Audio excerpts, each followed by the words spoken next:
কলিজা বা পেঁপসা ভুনা করার সময় একটি ভুল অনেকেই করে থাকে, আর সেটা হচ্ছে খুব ভালো করে এটাকে সেদ্ধ করে ময়লাটা কিন্তু বের করে নিতে হয়।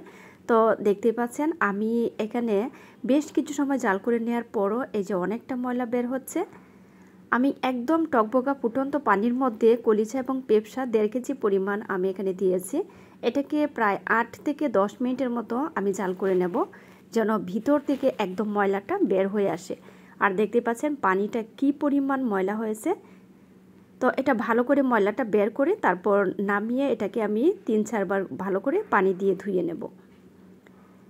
তো আমি এখানে অর্ধেকটুকু নিয়েছি আজকে রান্না করার জন্য, আর একটু ছোট পিস করে আমি কেটে নিয়েছি। এখন এর মধ্যে কোনো রকম ময়লা নেই। সেই সাথে আমি কিছুটা পরিমাণ গরুর মাংস দিয়ে দিলাম, আর গরুর মাংসটাও আমি একটু ছোট পিস করে কাটলাম যেন একসাথে সেদ্ধ হয়ে যায়। কলিজা, পেঁপসা এবং গরুর মাংস একসাথে আজ আমি ভুনা করব।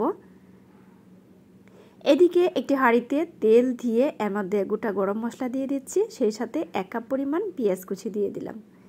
পেঁয়াজটাকে একটু সফট করে ভেজে নিতে হবে। আর কলিজা বা পেঁপসা ভুনা করার সময় মশলার পরিমাণটা একটু বেশি দিতে হয়। স্বাদ মতো এখানে লবণ অ্যাড করে দিচ্ছি। লবণটা দিলে দেখা যায় পেঁয়াজটা একটু দ্রুত সফট হয়ে আসে। 2 চামচ পরিমাণ এখানে রসুন বাটা দিয়ে দিচ্ছি, আর 3 চামচ পরিমাণ এখানে আদা বাটা দিয়ে দিচ্ছি। কয়েকটা কাঁচামরিচ দিয়ে দিলাম। মশলাটাকে এখন ভালো করে কষিয়ে নিতে হবে যেন কাঁচা গন্ধ না থাকে। যেহেতু এখানে মশলার পরিমাণটা একটু বেশি যাচ্ছে, যে কোনো রান্নার ক্ষেত্রে আপনারা মশলাটাকে ভালো করে কষিয়ে নেবেন, তাহলে রান্নাটাও কিন্তু অনেক বেশি টেস্ট হবে। ভালো করে কষিয়ে নিয়ে সামান্য আমি পানি দিয়ে দিচ্ছি। এর মধ্যে এখন গুঁড়া মশলাগুলো অ্যাড করে দেব।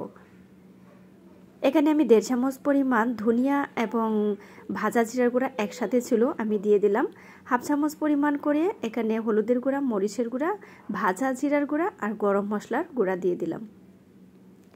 আবারও মশলাটাকে আমি একসাথে ভালো করে কষিয়ে নিচ্ছি।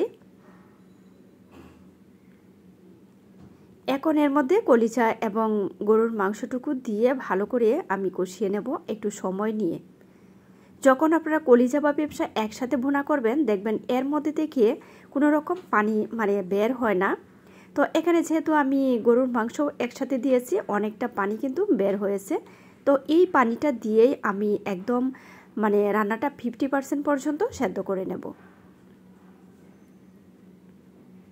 কখনো ঢাকনা দিয়ে ঢেকে রাখবো, আবার ঢাকনাটা খুলে আমি এটাকে নেড়ে ছেড়ে দেবো যেন নিচে লেগে না যায়, সেটা অবশ্যই খেয়াল রাখতে হবে। তো পরিমাণ মতো পানি দিয়ে এখন আমি বাকি রান্নাটা কমপ্লিট করে নিচ্ছি।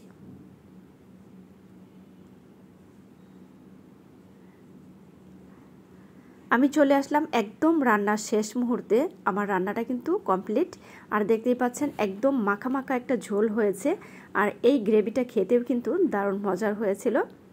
আমার রান্নাটা কিন্তু শেষ, আমি একটু সার্ভ করে দেখাচ্ছি। রেসিপি ভালো লাগলে একটি লাইক দিয়ে পাশে থেকে সাপোর্ট করবেন, চ্যানেলটা সাবস্ক্রাইব করে রাখবেন। তো ভিউয়ার্স, সবাইকে অসংখ্য ধন্যবাদ।